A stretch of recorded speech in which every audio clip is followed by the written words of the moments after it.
Magandang hapon nga pala mga idol. Happy Sunday sa ating lahat. Ayan na nga, sumama nga pala ako sa tatay ko palaot para magtaan ng lambat. Uy, magtaan? Basta ayun, sumama nga ako. Medyo matagal-tagal na hindi ako nakakasama dahil busy sa trabaho mga idol. Ayan, nadaanan nga pala namin yung sikat ditong Manlawi Sandbar. At dahil nga malayo at high tide, yung cottages lang yung kita. At napakalinaw ng tubig mga idol. Sarap sana magtampisaw kaso baka may pating. Uy, sana all may pating. Hahaha. Ano naman kayang gagawin ng pating dito? Ito nga mga idol, nasa laot na kami. So dito na ata kami titigil. At dahil dyan, tumigil na nga kami para ihulog yung lambat. Shoutout nga pala sa tatay ko na super sipag. So ayan, dahan-dahan nga namin hinuhulog yung lambat habang nagpapatianod sa hangin. Medyo mahaba-haba nga pala yung dala naming lambat. So ito nga po pala yung hanap buhay ng pamilya namin, ang pangingisda. Dito pa ako napagtapos ng mga magulang ko, kaya proud ako sa kanila. Sana nga lang marami ang mahuli naming isda.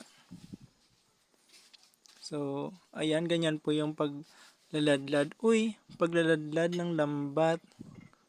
So, bahala na kayo kung anong tawag doon.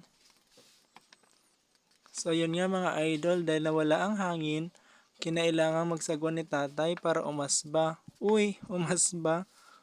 Gumalaw yung bangka. Ayan, ganyan po ako magladlad or maghulog ng lambat sa dagat.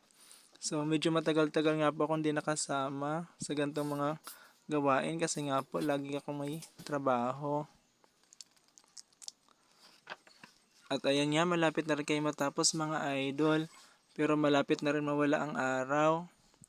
Nakaka-enjoy nga rin pala sa mama sa laot dahil relaxing ang simoy ng hangin.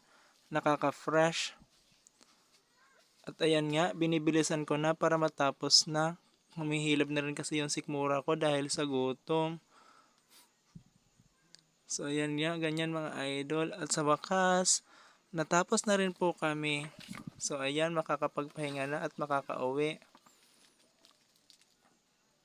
So ayan, kailangan nang ihulog yung bato para may pang pabigat yung lambat mga idol. At syempre, kailangan din ihulog yung paltaw or pampalitaw ng lambat.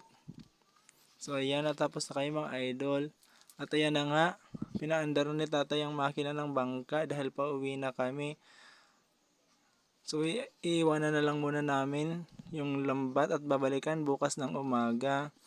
So ayan, napakaganda ng dapit hapon dito mga idol. 'Di ba? Napakaganda ng tanawin. So ang sarap pa ng simoy ng hangin. So medyo madilim-dilim na nga nang pauwi kami mga idol. So umabot din kami ng halos 1 oras sa laot. So medyo nagutom ako. Kumakalam na rin sikmura ko dahil sa pagod. So malapit na po kami dumaong. Hanggang dito na lang muna. Hanggang sa muli. Paalam.